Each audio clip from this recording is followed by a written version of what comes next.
नमस्कार।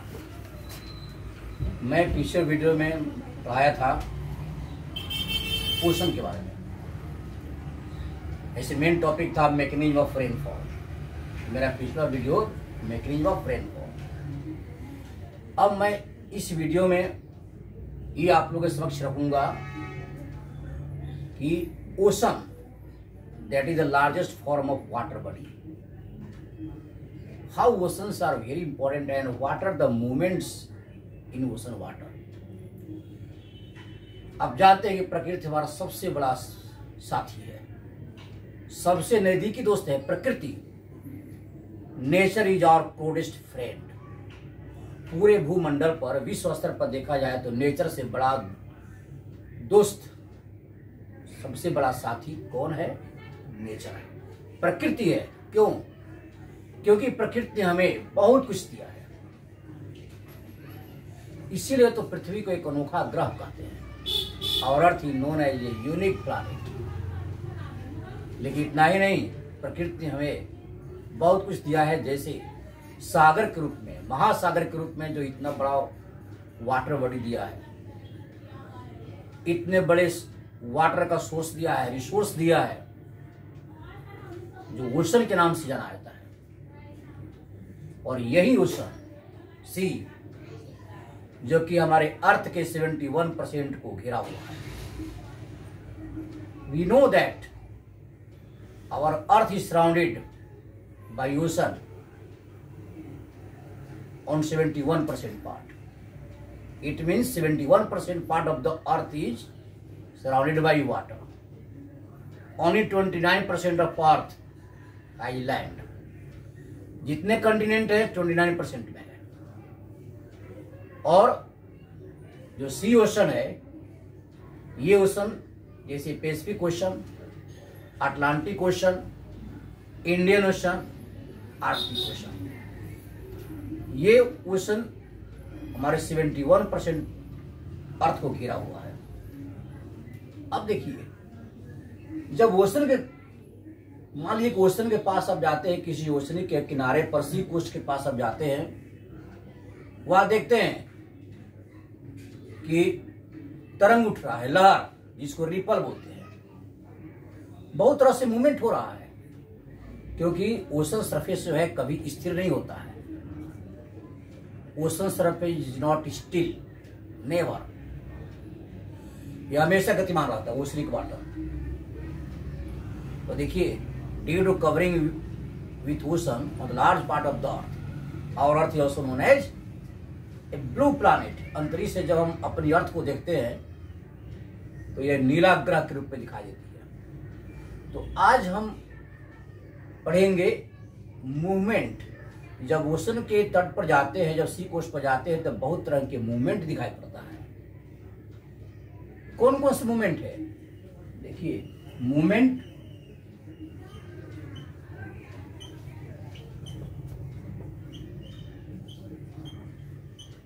Ocean water, this is the topic. अब देखिए, तीन तरह के मूवमेंट है। There are mainly 3 types of movement in ocean water. पहला वेव। वेव है क्या? जिसको तरंग बोलते हैं। What is wave? Wave is one of the motions, one of the movements of sea water that under which not water moves horizontally or vertically, water particles, yeah, actually vertical movement of water particles, up and down movement of water particles is known as wave। ऐसे हम कहते हैं कि तरंग जो है, या एक मोशन जो है, या पानी का मूवमेंट हो रहा है। नहीं, पानी मूवमेंट नहीं करता है। There is no movement in ocean water. यह, इसमें एक एनर्जी है। वह एनर्जी वाटर मॉलिक्यूल को, वाटर पार्टिकल क्या करता है? अप एंड डाउन करता है। Up and down movement of water particles. Energy, यह इसमें एक एनर्जी है जो यह एनर्जी वाटर पार्टिकलों को कभी अप करता है, कभी डाउन मूवमेंट करता है। जैसे सपोज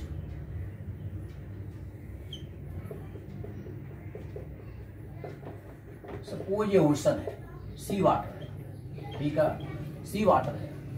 हम यदि यहाँ पर खड़े होकर देखते हैं तो वाटर या सी वाटर में मूवमेंट दिखाई देता है, हवाएं बह रही है,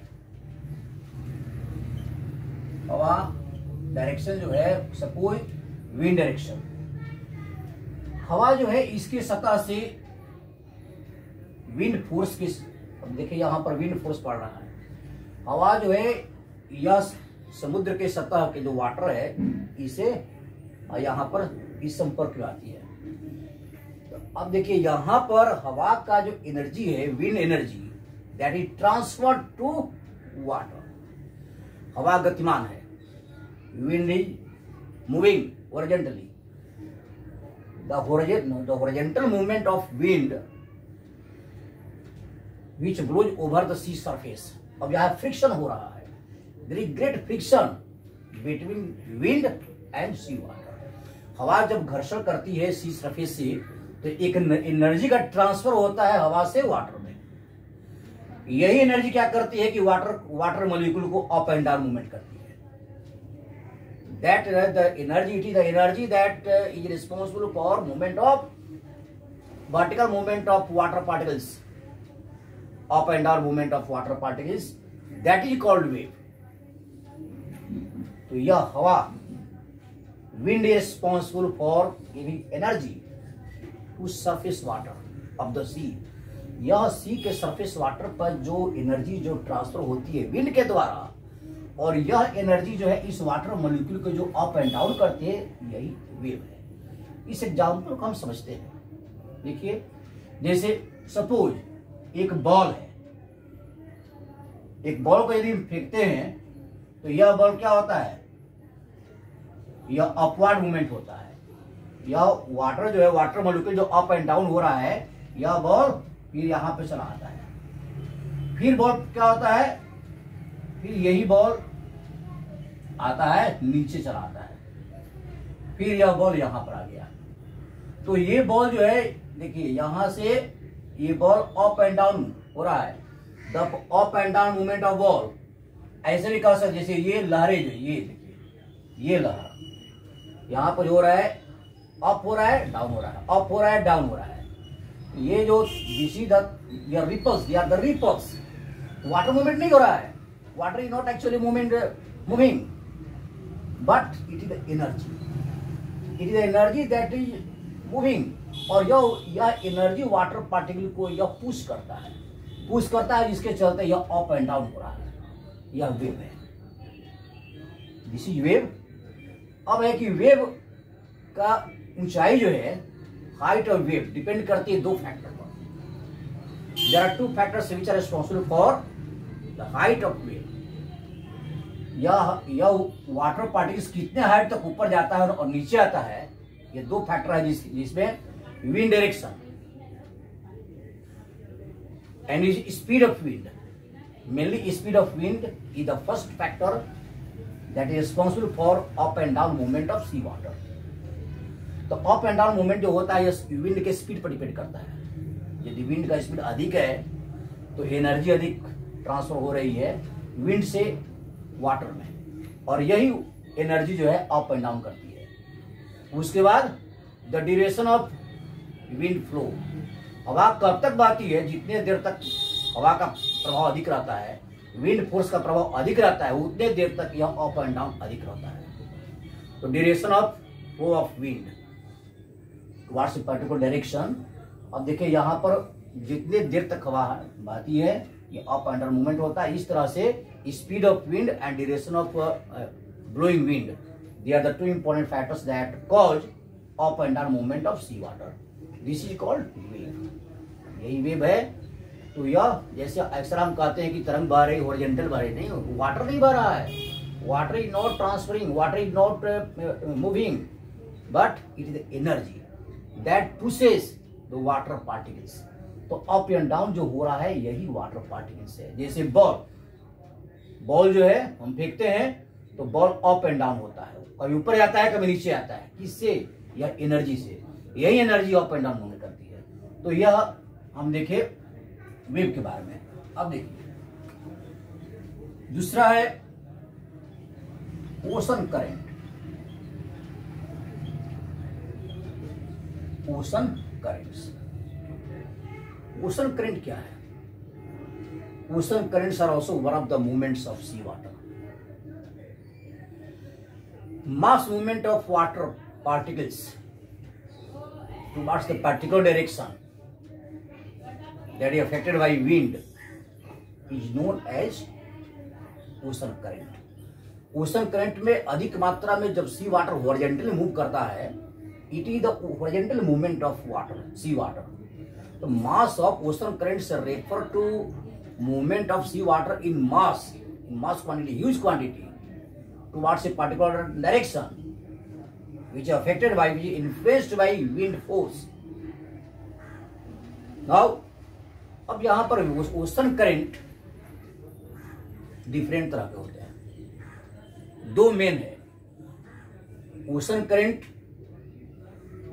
ocean currents are of two types, warm currents and cold currents. देखिए अब इसके दो टाइप है,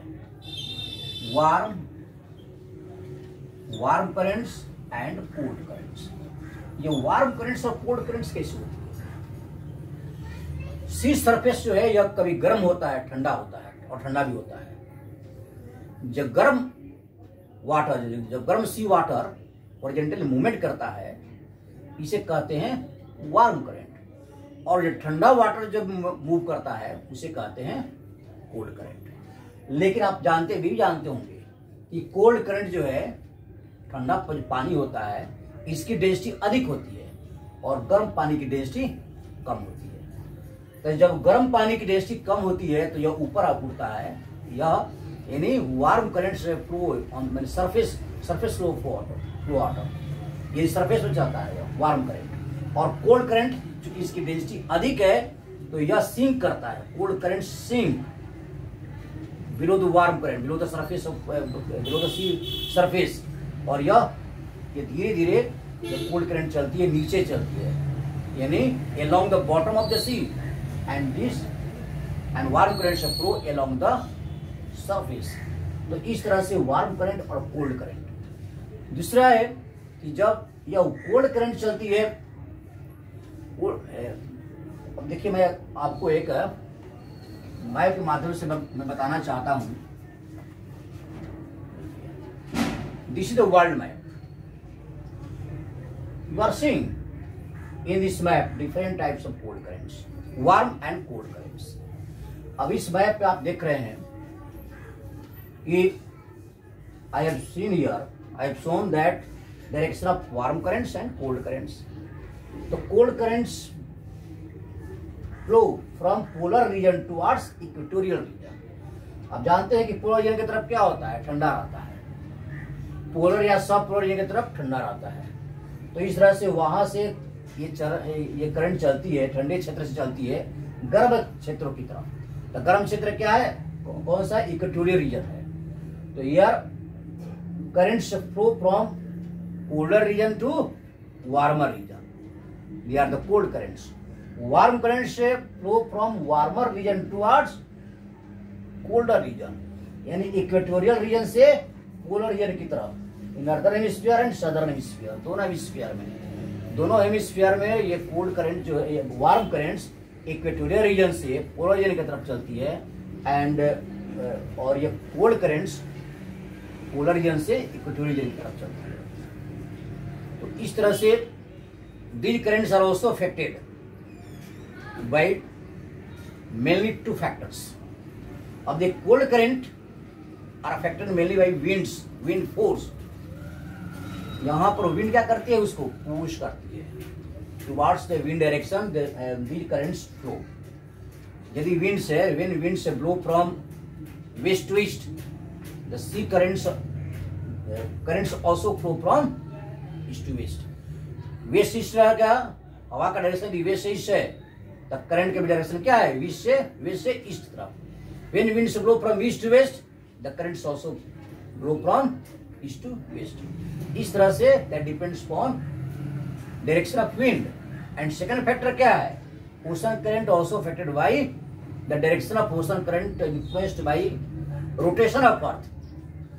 पृथ्वी जो रोटेट करती है, रोटेशन से भी सी वाटर क्या होता है, या सी करंट्स प्रभावित होती है। नॉर्दर्न हेमिस्फीयर में क्लॉकवाइज चलती है एंड सदर्न हेमिस्फीयर में काउंटर क्लॉकवाइज चलती है। तो इस तरह से rotation of earth also affects direction of warm currents and cold currents. अब देखिए यहाँ पर वार्म करंट, जैसे I have given some examples. Gulf stream warm current, here from equatorial region these currents are flowing from equatorial region towards sub polar and polar region, यानी colder region या गर्म क्षेत्र से वार्मर रीजन से चल रही है ठंडे क्षेत्र की तरफ। यहाँ पर लेब्राडोर कोल्ड करंट है, gulf stream warm current and Labrador cold current, जो कि पोलर रीजन की तरफ से आ रही है, इक्वेटोरियल क्षेत्र की तरफ आ रही है। इक्वेटर है, 0 डिग्री लैटिट्यूड इन्होंने equator, and you are seeing that equator passes through continents South America, Africa and South East Asia. तो इस तरह से यह गर्म क्षेत्र है, यह इक्वेटोरियल का। You know that the region से on equator and nearly to equator, close to equator, यार वार्मर रीजन। अब यहाँ से जो भी करंट चल रही है, ये क्या है, ये गर्म करंट। देखिए यहाँ पर कैलिफोर्निया, देखिए आ रही, इधर से आ रही है California cold currents, Alaska warm current. Similarly Peru cold current, Alaska warm current that is blowing from warmer region to colder region, and California, this is cold current, it is blowing from colder to warmer region. Similarly Peru is cold current, Brazil warm current, Brazilian current warm current.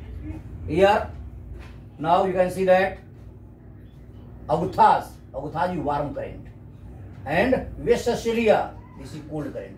देखिए ये सभी, ये cold current मतलब कि colder reason से, इधर cold है, Antarctica है, Antarctica continent, that is very cold region due to covered with ice and snow.